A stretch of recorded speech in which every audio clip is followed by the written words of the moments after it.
assassinatos, estupros, crimes, traições e massacres. Não são a trama de uma série policial. São relatos do livro mais vendido e venerado. O livro mais vendido da história da humanidade. A Bíblia. Um livro no qual se narra a bondade do Criador, mas cheio de histórias de onde emergem a sangrenta ira de Deus. Em nome de Deus, pode-se realizar atos violentos contra a humanidade. Histórias de morte e vingança traduzidas em mais de 2.500 idiomas. Aqueles que se rebelam perante Deus, aqueles que se negam a servi-lo, não podem permanecer em sua presença. Nós mesmos nos condenamos ao inferno. Esses relatos são apenas passagens de amor e paz? Jesus fala de um Deus amoroso, incondicional. Ou há também crime, morte e destruição?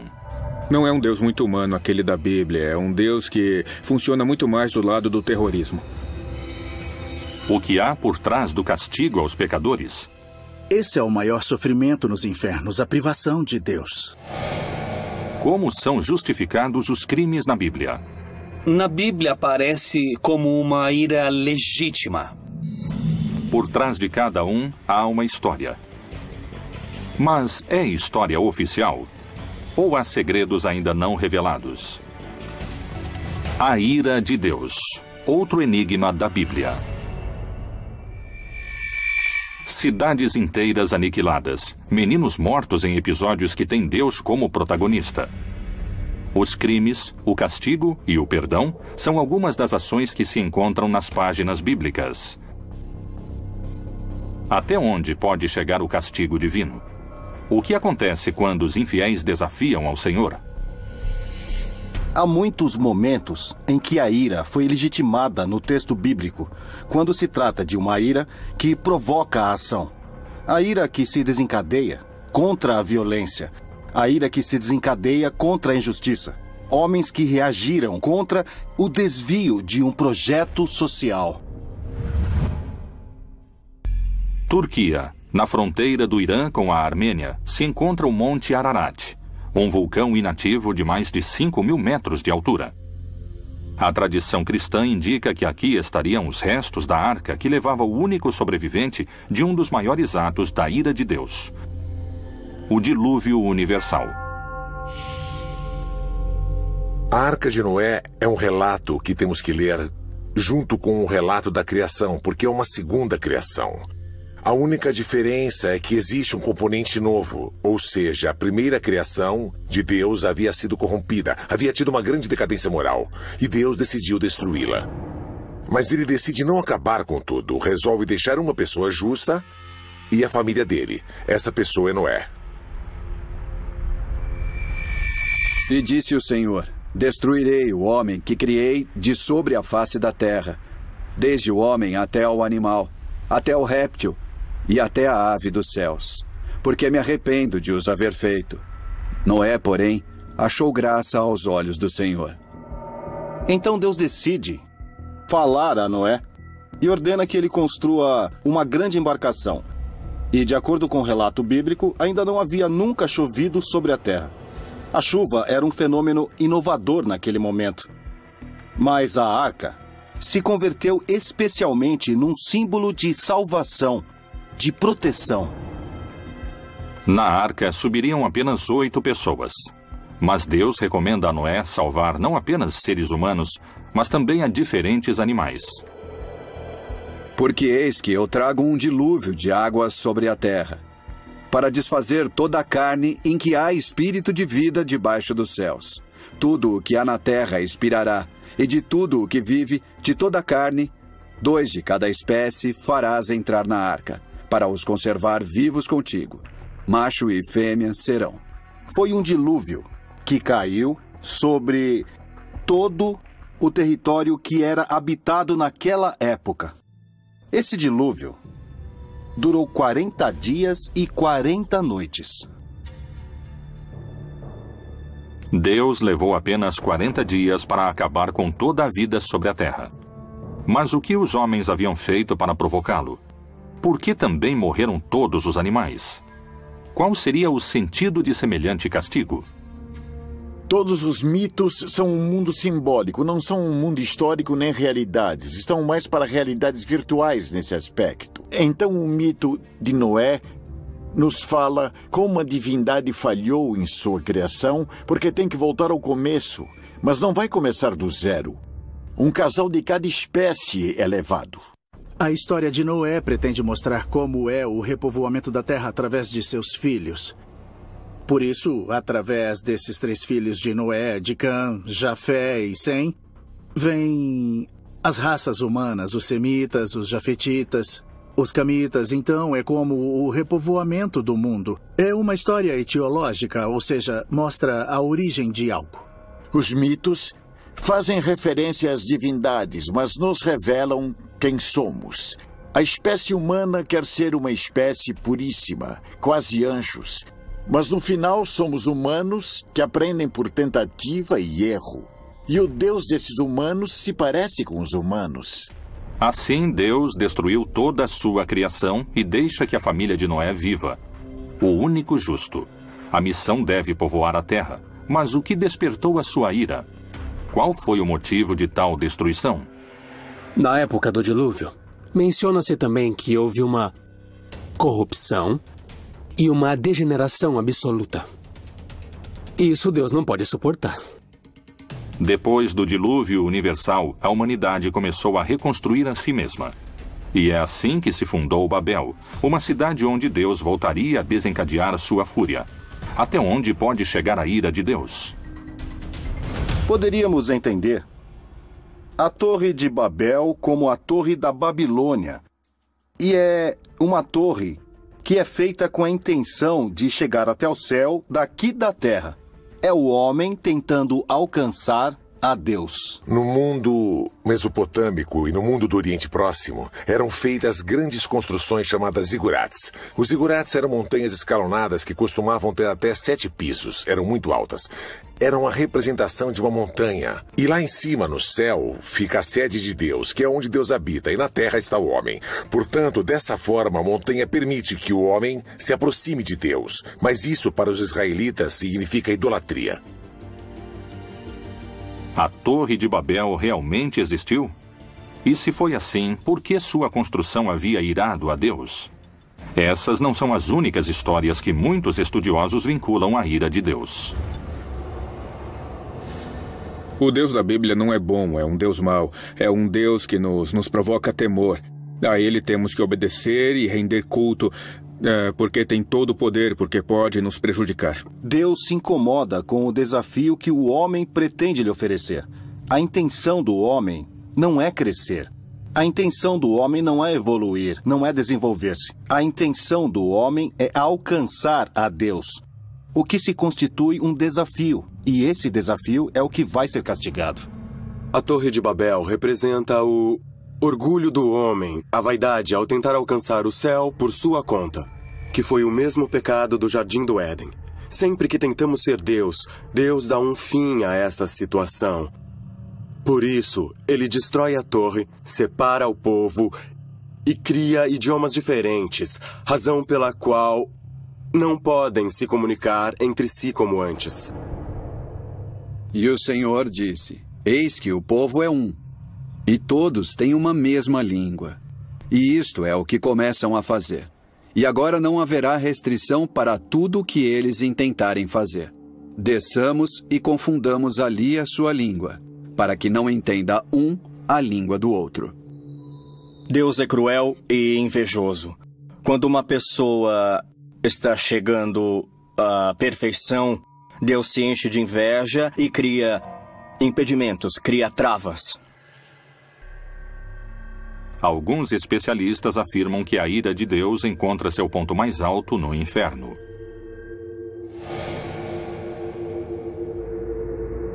O que diz a Bíblia?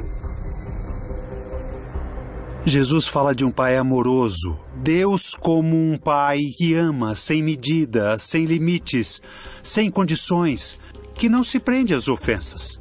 Não vos vingueis a vós mesmos, amados, mas dai lugar à ira, porque está escrito: minha é a vingança, eu recompensarei, diz o Senhor. A vingança. Deus pede que seja deixada a ele. A vingança como um ato unilateral para ajuste de contas. Não é concebida na perspectiva divina. Para muitas religiões, a morte é a passagem para a vida eterna. Mas dentro da tradição cristã, a vida eterna é o resultado do comportamento que um ser humano teve ao longo de sua vida. A teologia cristã construiu um mapa do castigo divino. Por que Deus criou um lugar para que os pecadores ardam se seu amor é infinito? O inferno é um lugar de sofrimento que Deus fez para o diabo e seus anjos. Os que se negam a servi-lo não podem permanecer em sua presença. Nós mesmos nos condenamos ao inferno. Depois da morte, temos 3 grandes realidades. O céu, para o justo, para o que merece estar cara a cara com Deus. O inferno, para aqueles que definitivamente se condenam. E um estado intermediário onde intensificamos o amor. É o purgatório. O purgatório seria este cárcere que Jesus descreveu e no qual pagamos o que estamos devendo. O limbo é um lugar proposto por diferentes pessoas da igreja ao longo dos séculos para serem misericordiosos em um sentido. Havia os que podem ter levado uma vida virtuosa, mas não sabiam do batismo. Especialmente as crianças, que morriam antes do batismo. Assim, o limbo representa uma espécie de paraíso natural, um paraíso celestial. O inferno é uma sala de tortura para que os homens temam ao castigo de Deus? É um lugar que existe realmente?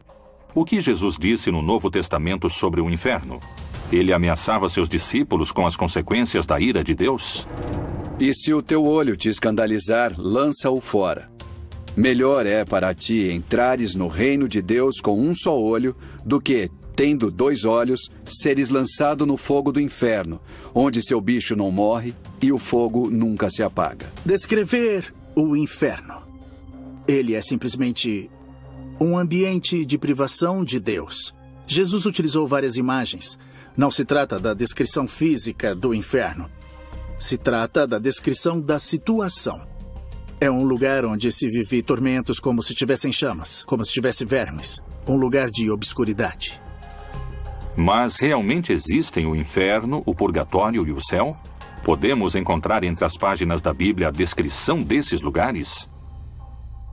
Na Bíblia não há o inferno nem o purgatório. Tratam de retomar alguns textos onde Jesus disse que ali haverá choro e ranger de dentes. Ele está falando do purgatório. Outros dizem, não, está falando do inferno. Mas isso não existe na Bíblia. O limbo não é bíblico, o purgatório, nem o inferno eterno e nem o céu. O céu é como estar perto de Deus, sim. O inferno como distância de Deus, sim. Chamas, diabinhos, um Satanás que manda nos demônios. Isso foi um invento medieval. É claro que se presta a manipulações para interesses políticos, para interesses religiosos. A ira de Deus pode condenar as almas dos pecadores a uma agonia eterna? De que maneira poderíamos evitar sofrer os tormentos das trevas? Existe uma instância de perdão na religião católica que conseguiria impedir a descida aos infernos? A confissão é um invento da igreja basicamente para obter informações e controle social. Na antiguidade não existia o sacramento da confissão individual. Isso foi inventado por um inquisidor, o imperador Justiniano. Na época de Justiniano, no século VI, foi inventada a confissão privada para os católicos. Qualquer um com sua racionalidade pode questionar com toda certeza por que alguém tem que confiar a uma pessoa seus maiores segredos e como essa pessoa tem, por que ela tem a capacidade de perdoar. Como, de onde ela tira a capacidade de perdoar? O bem e o mal. A religião ensina, com seus relatos, normas de moral e comportamento. Mas há feitos na Bíblia que surpreendem por sua aparente crueldade. Por que esses relatos se mantêm em segredo? Até onde chega a ira de Deus?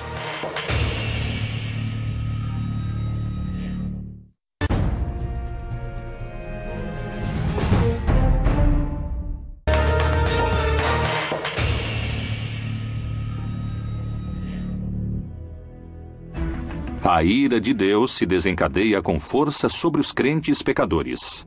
O que acontece com os ímpios? Será que Jeová é mais cruel com aqueles que creem em outro Deus ou renegam o seu poder? O pecado é, segundo os estudiosos, uma transgressão voluntária dos preceitos religiosos. Quais castigos mortais teriam sofrido os que se dispuseram a pecar? O pecado é o que não é permitido dentro do decálogo do que é a religião. Os pecados capitais não vêm da Bíblia. Sem dúvida que a ira é um dos pecados. Na igreja o chamamos de pecados capitais. Ele é um pecado que pode engendrar outros. E Deus nos pede para nos desfazermos de todo tipo de pecado, inclusive da ira. Os mais importantes são os que nascem no corpo e precisam do corpo para pecar. Deixa a ira e abandona o furor. Não te indignes de forma alguma para fazer o mal, porque os malfeitores serão desarraigados. A ira é quando você não controla a irritação. É o grau máximo de raiva, de irritação, que pode levá-lo a fazer coisas irracionais, sem controle, das quais pode se arrepender depois. A mensagem da Bíblia é que os homens devem desfazer-se da ira. Mas, para alguns especialistas em religião, isso não se atribui ao exemplo do livro sagrado. Existem passagens bíblicas nas quais a ira de Deus causa catástrofes para a humanidade? Para muitos investigadores, a Bíblia ensina a amar, para outros, a temer. As pessoas creem que há uma legitimidade em se sentir irritado quando há discriminação, quando há injustiça social, quando ninguém ajuda os pobres, quando há todo um sistema social que gera mais pobres. Então, na Bíblia aparece como uma ira legítima, lícita. Que conduta leva o homem ao caminho do inferno? Uma das histórias mais conhecidas da Bíblia, a de Lázaro, parece se aproximar de uma resposta. Em João 3,36, Jesus disse: Aquele que crê no Filho tem a vida eterna, mas aquele que não crê no Filho não verá vida. Mas a ira de Deus sobre ele permanece. Havia um homem rico que permanentemente estava em banquetes, que vivia em opulência. E aos pés de sua mesa havia um pobre, que era chamado Lázaro. Lázaro desejava que ao menos as migalhas da mesa do Senhor caíssem para ele poder se alimentar, mas nem as migalhas caíam. E enquanto isso, os cachorrinhos lambiam as chagas que tinha em seu corpo. Os dois morrem. E assim Lázaro vai para o céu, e é uma representação muito bonita, porque é dito que ele vai ao seio de Abraão. Enquanto que o rico vai para o inferno. Vê a Lázaro. O rico está queimando em fogo e pede que, por favor, permitam a Lázaro vir, pelo menos, dar-lhe um pouco, dar-lhe de beber. E diz a Abraão: permita a Lázaro que fale com meus irmãos para que não façam o mesmo. Abraão lhe diz que não, que eles têm a Moisés e têm os profetas. Se eles não os escutam, então não vão escutar a ninguém. Disse, porém, Abraão: Filho, lembra-te de que recebeste os teus bens em tua vida, e Lázaro somente males. E agora este é consolado e tu atormentado. As Escrituras demonstram a ira de Deus e, segundo a teologia, essa ira não é considerada um pecado. Mas por que alguns dizem que o Deus do Antigo Testamento é um Deus de ira, enquanto que o Deus do Novo Testamento é um Deus de amor? Na Bíblia, existem histórias de crimes, histórias terríveis de assassinatos e de massacres. Essas histórias mais truculentas e violentas encontramos no Antigo Testamento. Jesus fala de um Deus amoroso, incondicional. Essa imagem se contrapõe à apocalíptica, isso é claro, a todas as mensagens de ira, de cólera e da vingança de Deus. O Deus bíblico não é apenas um Deus de amor. Deus entende que às vezes tem que agir com severidade. Nesse sentido, a Bíblia exibe um Deus que não é todo bondade de modo algum. Pelo menos ela não mostra isso no Antigo Testamento, onde ele pede sacrifícios de filhos, onde há submissão permanentemente, onde tem que ajoelhar-se para falar com ele. O que é isso? O que significa isso? Por que, se ele é todo bondade? Mas, se Deus é um só, por que entre as páginas da Bíblia existem tantas diferenças entre o Deus irado do Antigo Testamento e o Deus benévolo do Novo Testamento? O cristianismo posterior, quando quis argumentar por que era bom sofrer, extraiu do Antigo Testamento todos os textos nos quais era bom sofrer. Esses foram chamados de servos sofredores de Yahvé, para equiparar o sofrimento de Jesus àquele do Antigo Testamento. Há uma transição entre somos os bons, agora somos os maus que precisam de penitência. No Antigo Testamento, há necessidade de se estabelecer um Estado. Uma comunidade os obriga a terem regras muito claras. Regras que podem parecer drásticas, intolerantes, mas que, na verdade, são regras que querem apenas evitar violências piores, na medida em que não foi executado o que se estava pedindo naquele momento. Em nome de Deus, foram cometidos os maiores crimes, que foram perdoados por esse mesmo Deus, que justificou seus crimes, mas não os criminosos. Porque quem os cometeu tem que pagar, e ele aplicará a lei do talião, que é olho por olho, dente por dente. Se alguém matou, aquele que matou tem que morrer. Quebradura por quebradura, olho por olho, dente por dente. Como ele tiver desfigurado a algum homem, assim se lhe fará. Olho por olho, dente por dente é uma das frases mais mal entendidas na história do pensamento humano. O que o Talmud fala é de compensação. O que esse princípio explica é que, quando uma pessoa causa um dano, um sofrimento, ela tem que compensar a vítima de uma forma que seja equivalente. Quais são as diferenças que alguns especialistas encontram entre o Deus do Novo e do Antigo Testamento? Esses castigos podem estar diretamente relacionados com a não adoração de sua figura? Dizem que o Deus do Antigo Testamento está mais preocupado com a justiça, portanto, se tem que agir de forma violenta, pode agir para que tenha justiça. O Deus do Novo Testamento está mais preocupado com o amor e, portanto, não comete esse tipo de ação. Temos que nos lembrar que quando perguntaram a Jesus qual é o principal mandamento, Jesus não contesta nenhum dos 10 mandamentos. Ele menciona 2 mandamentos que estão no Antigo Testamento, mas não entre os 10, que é amarás ao teu Deus e amarás ao teu próximo. Qual é a mensagem de Jesus? Nunca julgue, porque como você julgou, será julgado. No Antigo Testamento se encontram outros feitos que provocaram a ira de Deus. No Êxodo, a vontade de Deus avança e se manifesta em 10 pragas que atormentaram o povo egípcio.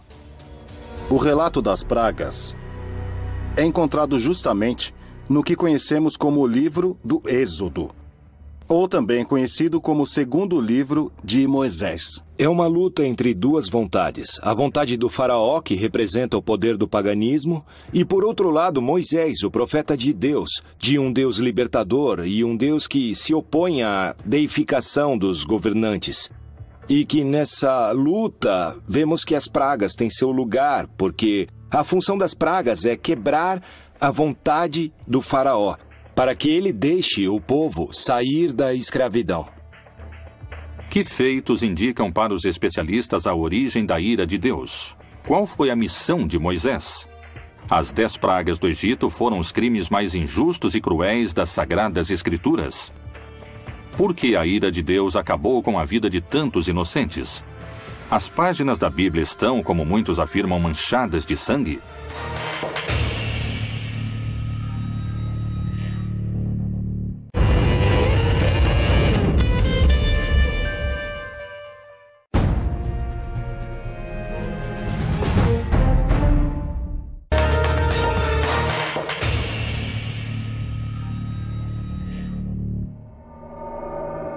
As 10 pragas do Egito são alguns dos relatos mais surpreendentes dos textos da Bíblia. Mas elas realmente existiram? A ira de Deus pode ter sido tão severa sobre milhares de egípcios? Há uma explicação científica que valide o relato bíblico? Moisés tem uma visão, que se apresenta a ele através de uma sarça em chamas e não é consumida. Através dessa sarça, Deus pede a Moisés que liberte o povo de Israel do Egito, como todo bom profeta, Moisés, em princípio, recusa a missão que Deus lhe encomenda e diz que não está preparado, porque eu? Mas Deus insiste que ele é a pessoa. Moisés havia levado uma vida comum até o momento em que Deus se apresentou com uma missão, talvez a mais significativa na história da religião. Moisés vai até o faraó e diz a ele que Deus mandou lhe dizer que deixe o seu povo ir. O faraó não aceita. E por isso, então, Deus começa a mandar castigos, como encontramos em algumas traduções, mandar pragas ao faraó do Egito, para que liberte o povo. Diante da negativa de dar a liberdade ao povo de Moisés, o faraó recebe o castigo de Deus. As pragas divinas começam a recair sobre a população indefesa do Egito. Jeová lhe mostrou o que deveria fazer. Eis que eu, com esta vara que tenho em minha mão, ferrei as águas que estão no rio, e tornar-se-ão em sangue. E os peixes que estão no rio morrerão. E o rio cheirará mal, e os egípcios terão nojo de beber da água do rio. Há uma simbologia muito forte aqui. O rio Nilo era um rio adorado por eles, porque, na verdade, viviam do rio. E transformá-lo em sangue é transformá-lo em uma coisa impura. O faraó pede a Moisés que, por favor, detenha a praga. Deus age, a praga se detém, e uma vez a praga detida, o faraó volta a endurecer seu coração, e então começa novamente o ciclo, com uma nova praga. Depois da promessa do faraó e seu posterior arrependimento, Deus entende isso como traição, e seu contra-ataque é mais forte. Porque esta vez enviarei todas as minhas pragas sobre o teu coração, e sobre os teus servos, e sobre o teu povo, para que saibas que não há outro como eu em toda a terra. O que se mostra nas pragas é uma progressão sucessiva que vai aumentando sua atividade e sua agressividade. Depois vem as rãs, as chagas e os mosquitos, de novo animais que transmitem impurezas. Dentro dessa cadeia, aparece uma praga que são os piolhos. Encontramos a praga das moscas. Além disso, certas irritações que provocam, por sua vez, também o advento de novas pragas. As pragas que começam a castigar o Egito são cada vez mais perigosas, mais violentas, mais letais. E diante de cada praga, progressivamente, eles iam enfrentando o poder de Deus e o poder do faraó, que se considerava filho dos deuses. Tá legal, talvez sejam relatos folclóricos, mas a simbologia é forte. O que há por trás disso é uma profunda mensagem de quem tem o poder. E em qualquer etapa da história humana, os poderosos têm o poder. Mas aqui o poder está invertido porque acontece que o poderoso é o fraco. Ou seja, quem tem o poder é o Deus dos escravos e não o contrário. A mensagem que Moisés leva ao faraó da parte do Deus hebreu é um desafio à sua autoridade. E por isso que é tão difícil convencê-lo. Mas a resposta do faraó foi ainda mais desafiadora e fez com que a fúria de Jeová se desencadeasse de vez. Não é um Deus muito humano aquele da Bíblia, é um Deus que funciona muito mais pelo lado do terrorismo. Temos que obedecê-lo porque causa medo, não porque é uma pessoa, porque é um ser que é todo bondade. O Deus da Bíblia não é bom. Depois o Senhor disse a Moisés: Vai a Faraó e diz-lhe: Assim diz o Senhor, Deus dos Hebreus: Deixa ir o meu povo, para que me sirva, porque se recusares deixá-los ir, e ainda por força os detiveres, eis que a mão do Senhor será sobre o teu gado. E o Senhor fez isso no dia seguinte, e todo o gado dos egípcios morreu. Esse constitui um dos momentos críticos para o faraó e para o povo egípcio. Eles perderam suas fontes de alimentos. Isso nos mostra simplesmente como a mão de Deus foi ficando cada vez mais agressiva ao buscar a vontade do faraó. Vontade que no final não é realizada. O que temos que entender é que, do ponto de vista literário, do ponto de vista da fé, o que vemos é um Deus da libertação que queria que os escravos servissem livremente e não fossem dominados, versus o todo-poderoso rei do Egito que se nega a isso. Como a Igreja Católica interpreta esses acontecimentos? Esses relatos foram parte da história da humanidade Ou são simplesmente fábulas que explicam outra realidade? No texto bíblico temos momentos difíceis, que as pessoas querem ver como ira, como um contragosto de Deus. O que o texto bíblico quer mostrar é que, quando o homem faz escolhas ruins, os momentos são difíceis. Os momentos chegam à violência, chegam à morte e à destruição. Deus sempre mostra um rosto de pai misericordioso, amoroso, sem que isso o impeça de mostrar seu caráter de pai que deve corrigir, de pai que deve chamar ao bom viver. A Bíblia faz parte da palavra de Deus, mas não é toda a palavra de Deus. O problema é que a interpretação é literal. Acreditam ser um livro de biologia, de sexologia, de embriologia. Não. A Bíblia é um livro de mitologias.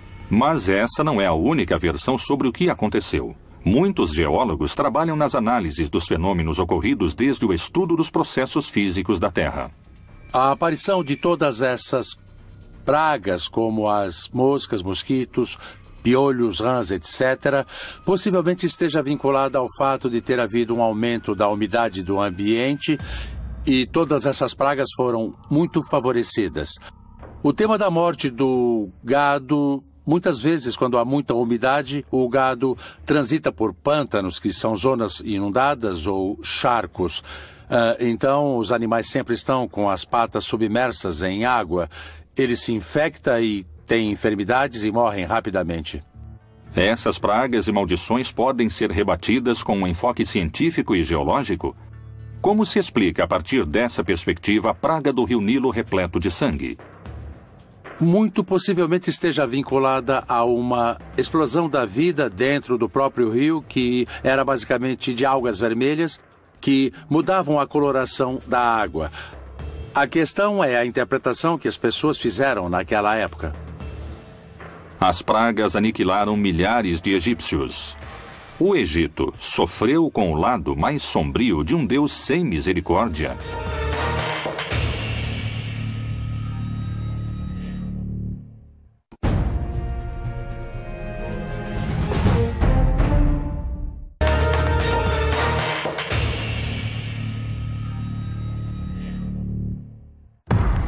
O Antigo e o Novo Testamento são formados por 76 livros. Neles, o Deus Todo-Poderoso aparece como uma deidade com comportamentos vingativos e violentos. A Igreja insiste que Deus é amor, mas Jeová, o Deus amoroso da tradição judaico-cristã, não condiz com os relatos bíblicos de castigos, crimes e genocídios. Que opinião os religiosos têm sobre essas crônicas? Eles justificam a ira de Deus? Em nome de Deus, pode-se realizar atos violentos contra a humanidade. O Deus com ira ou Deus sem ira é um Deus perverso. As religiões vêm utilizando o nome de Deus ou a vontade de Deus ou as suas interpretações desses temas para criar catástrofes, genocídios, matanças, atos de injustiça e a violação de direitos de grupos distintos. Isso é muito claro. Nem jurareis falso pelo meu nome, pois profanarás o nome do teu Deus. Eu sou o Senhor. Os castigos de Deus parecem ser implacáveis, segundo algumas interpretações. Um exemplo poderia ser a história de Sodoma e Gomorra. Esse relato conta que milhares sofreram uma morte lenta e dolorosa sob o fogo de enxofre. Com base nisso, nos cabe mencionar, como vemos em passagens bíblicas, que de repente aparece ou se manifesta a ira de Deus, como por exemplo o dilúvio em Sodoma e Gomorra. Como quando Deus subverteu a Sodoma e a Gomorra e as suas cidades vizinhas. Diz o Senhor: assim ninguém habitará ali, nem morará nela o Filho de Homem. Há uma ordem central a esse povo que havia sido peregrino por 40 anos no deserto e foi acolhido por outros povos porque encontravam-se pessoas no deserto habitando-o. Então, como fora um povo peregrino, pede-se que acolham aos forasteiros, aos hóspedes que são sagrados. E aqui o problema é que esses dois povoados, tanto Sodoma como Gomorra, não amparam os hóspedes de modo sagrado. A violência de Deus nessa história é extrema, desmedida. Especialistas asseguram que, com base na interpretação desses mitos, o nome de Deus tem sido usado em vão muitas vezes para exercer diversos tipos de violência e discriminação. A lei sagrada é para com os hóspedes. Mas então esses povos rompem essa lei sagrada. Não acolhem os anjos como hóspedes. Querem abusar deles. E aqui o problema não é a questão homossexual, é o abuso. A Bíblia não fala disso. Fala de hospitalidade.